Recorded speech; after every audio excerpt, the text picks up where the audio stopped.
I never imagined my husband and his sister would plot to harm me. But here I am. Care to try the coffee I brewed just for you, darling? Ethan asked, his smile not quite reaching his eyes.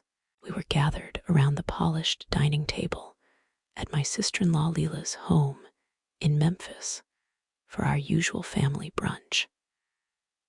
I stared at the cup in front of me. It had an odd, almost chemical scent, and my stomach churned just from the smell. My name's Alina. I'm 30 years old, and I never thought I'd question whether my own husband was trying to poison me. After 4 years of marriage and several unsettling bouts of illness, I'd learned to stay vigilant, especially around Leela. She had a knack for making me look foolish or fall ill, always with that innocent grin Ethan now mirrored. "How thoughtful of you," I said, forcing a smile. The coffee's scent triggered memories, like last month, when I ended up in the ER after drinking tea at Leela's place. The doctors couldn't pinpoint the cause. Leela swore she'd had the same tea. I didn't buy it. Across the table, Leela stirred her untouched coffee, watching me. "Ethan's gotten really into coffee lately," she said, her voice syrupy sweet. "He's been experimenting with new brewing techniques, just for you."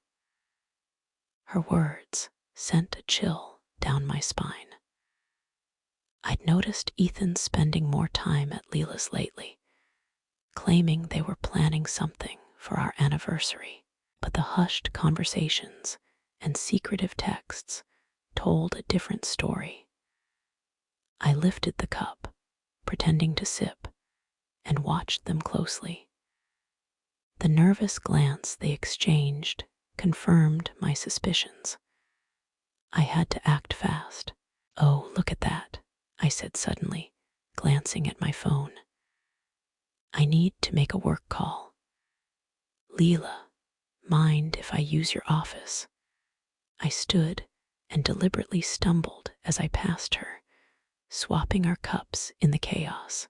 "Oops, so clumsy of me," I laughed.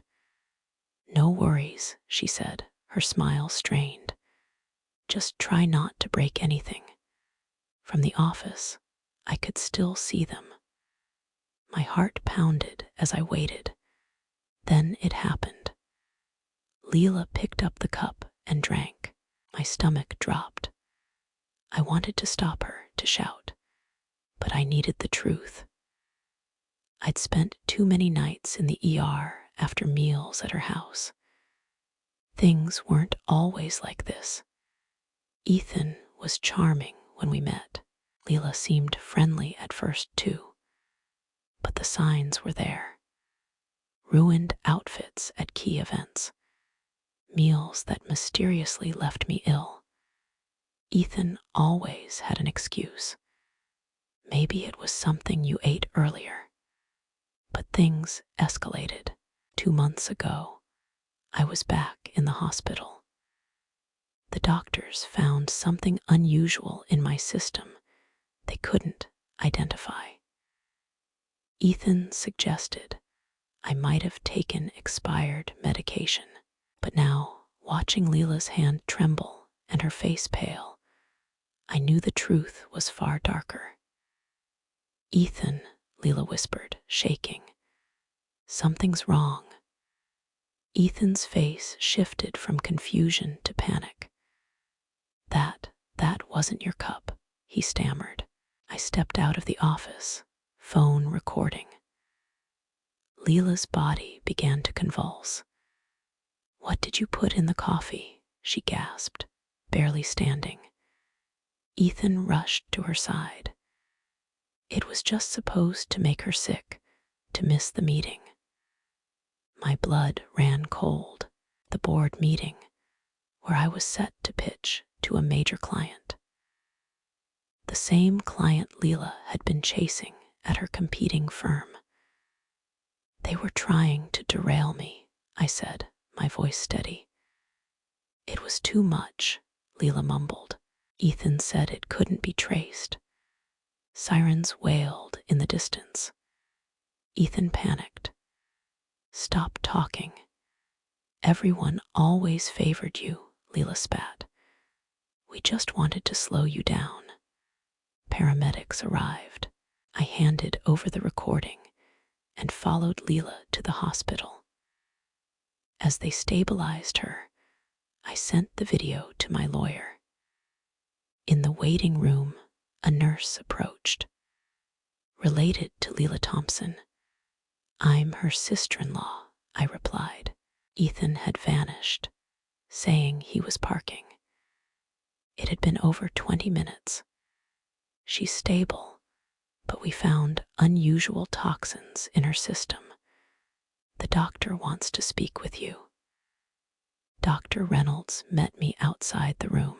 Can you explain what happened? You should hear this, I said, playing the recording. Her face hardened. This was deliberate. What we found isn't something added by mistake. Ethan reappeared. Alina, please, he started. Step back, Dr. Reynolds ordered, hitting a button. Security to room 412. You checked my phone, he stammered. After finding those pills in your drawer. Yes, I said. I turned to the doctor. I've been hospitalized 3 times in 6 months. I want to know if the toxins match. Security surrounded Ethan. He tried to explain. We just wanted to help. You were working too hard. By poisoning me, I asked, did you tamper with the holiday party food too? Ethan fell silent.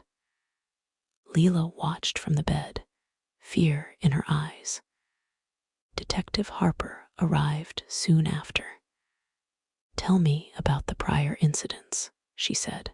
I handed her a file I'd been compiling, a log of every suspicious illness. I have recordings, too, I added. They never say it outright, but the intent is clear. One recording caught Leela saying, the Peterson account is worth millions. Ethan, stick to the plan. He replied, this time I've got something stronger. A second detective brought evidence, vials from Ethan's office, labeled with dosage notes. You were measuring doses, I whispered. We had to know what worked, Leela said faintly. They increased the doses, the detective added. It could have been deadly. Ethan slumped in a chair. We didn't mean to go this far. Dr. Reynolds returned. The concentration in today's coffee was dangerously high. If Alina had drunk it, it could have been fatal. We're issuing search warrants, Detective Harper said. I turned to Leela. Every time I got sick, you were there, watching, taking notes. What kind of people do that? Outside, Ethan was read his rights. I walked away from the woman I once called family. I'm ready to give my formal statement, I told the detective. The trial lasted 3 weeks.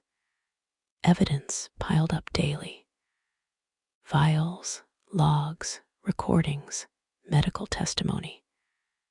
The prosecution was blunt. This wasn't sabotage. It was a cold, calculated, escalating scheme. Ethan had sourced the toxins from a contact in pharmaceutical research. Leela pushed for higher doses. It was a campaign of harm, the prosecutor said. It could have ended in death. When the guilty verdict was read, I felt no victory, just calm.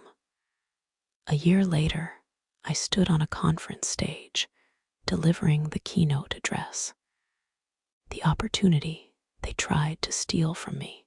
The Peterson account had propelled me further. They tried to break me, but all they did was make me stronger. If this story moved or motivated you, don't forget to like, share, and follow for more gripping true stories that'll leave you speechless. And remember, sometimes the most dangerous people are the ones closest to you. Trust your gut, guard your peace, and never let anyone dim your shine. See you in the next story.